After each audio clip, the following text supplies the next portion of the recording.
ದೆಹಲಿಯಲ್ಲಿ ಫಿಕ್ಸ್ ಆಯಿತು CM DCM ಸಂಧಾನ. ವರಿಷ್ಠರ ಕರೆಗಾಗಿ ಸಿಎಂ ಡಿಸಿಎಂ ಕಾಯ್ತಾ ಇದ್ದಾರೆ. ನಾನು ಖಂಡಿತ ದೆಹಲಿಗೆ ಹೋಗ್ತೀನಿ ಅಂತ ಹೇಳಿದ್ದಾರೆ ಡಿಕೆ ಶಿವಕುಮಾರ್. ದೆಹಲಿಯಲ್ಲಿ ಫಿಕ್ಸ್ ಆಯಿತು ಸಿಎಂ ಡಿಸಿಎಂ ಸಂಧಾನ. ವರಿಷ್ಠರ ಕಾಲ್ಗಾಗಿ ಕಾಯ್ತಾ ಇದ್ದಾರೆ ಸಿಎಂ ಮತ್ತು ಡಿಸಿಎಂ.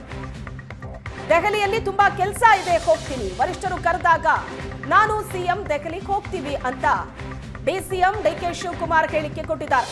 ದೆಹಲಿ ನಮಗೆ ದೇವಸ್ಥಾನ ಇದ್ದಂಗೆ, ಯಾವುದಕ್ಕೂ ನಾನು ತರಾತುರಿಯಲ್ಲಿಲ್ಲ. ಆಲಮಟ್ಟಿ ಮೇಕೆದಾಟು ವಿಚಾರವಾಗಿ ಮಾತಾಡಬೇಕು, ದೆಹಲಿಯಲ್ಲಿ ಎಲ್ಲಾ ಪಕ್ಷದವರನ್ನ ಕರೆದು ಮಾತನಾಡೋದಿದೆ ಅಂತ ಡಿಕೆ ಶಿವಕುಮಾರ್ ಹೇಳಿಕೆ ಕೊಟ್ಟಿದ್ದಾರೆ. ದೆಹಲಿಯಲ್ಲಿ ಸಿಎಂ ಡಿಸಿಎಂ ಸಂಧಾನ ಫಿಕ್ಸ್ ಆಗಿದೆ, ಆದ್ರೆ ದೆಹಲಿಯಿಂದ ಕಾಲ್ ಬರೋದು ಬಾಕಿ ಇದೆ, ಕಾಯ್ತಾ ಇದ್ದಾರೆ. ಕಾಲ್ ಬಂದ್ರೆ ಖಂಡಿತ ದೆಹಲಿಗೆ ಹೋಗೋದಾಗಿ ಡಿಕೆ ಶಿವಕುಮಾರ್ ಹೇಳಿಕೆ ಕೊಟ್ಟಿದ್ದಾರೆ. I'll go to Delhi with us. Delhi is our temple. Delhi is our temple. We have to go there. All of us are without Delhi, nothing can go. Congress party is a party with a big history, and always Delhi will guide us. We may rule here. Ultimately, we have a policy contained to the whatever the policies of the Congress party and the constitution. We have to work by that. So we'll go to Delhi whenever they call me and the party leaders, including my chief minister. We'll go there. So the Vocaligas seem to be upset. I don't want any of community angle. I have my own angle. My community is Congress community. Congress is my community. They, of course, I may belong to one community. They may like me. That is different. My love is there to all sections of the society. It may be a backward class, it may be a scheduled caste, it may be a minorities, everyone. Even Vocaligas are backward class people.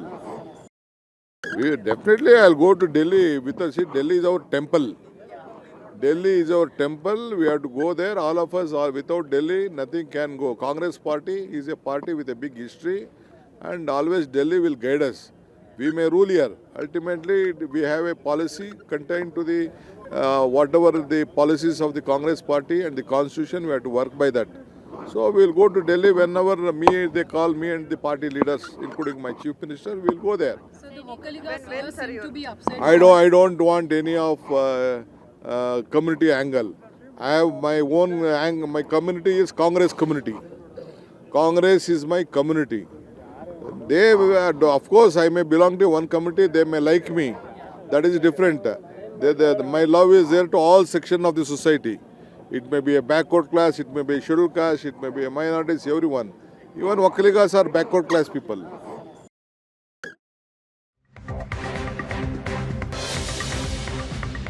ಅಧಿಕಾರ ಹಂಚಿಕೆ ಚರ್ಚೆ ಸಂದರ್ಭದಲ್ಲೇ DK Suresh ದೆಹಲಿಗೆ ಸಹೋದರನ ಪರ ಕಾಡಕ್ಕಿಳಿಯೋದಕ್ಕೆ ಹೊರಟಿದ್ದಾರೆ. DK Suresh, DK Shivakumar ಅವರ ಸೋದರ ಡಿಕೆ ಸುರೇಶ್ ದೆಹಲಿಗೆ ಹೊರಟಿದ್ದಾರೆ.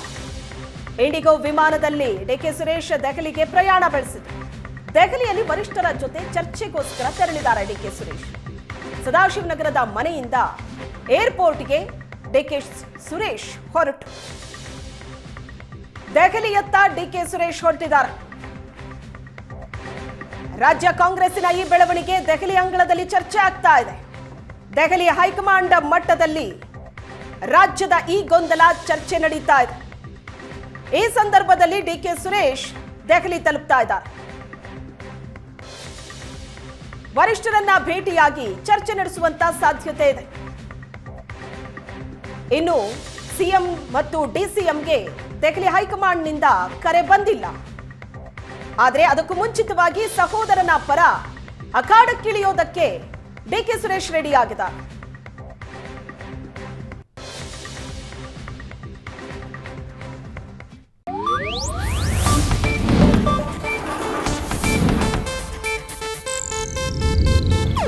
ಇದು ಏಷ್ಯಾನೆಟ್ ನ್ಯೂಸ್ ನೆಟ್ವರ್ಕ್ ಪ್ರಸ್ತುತಿ.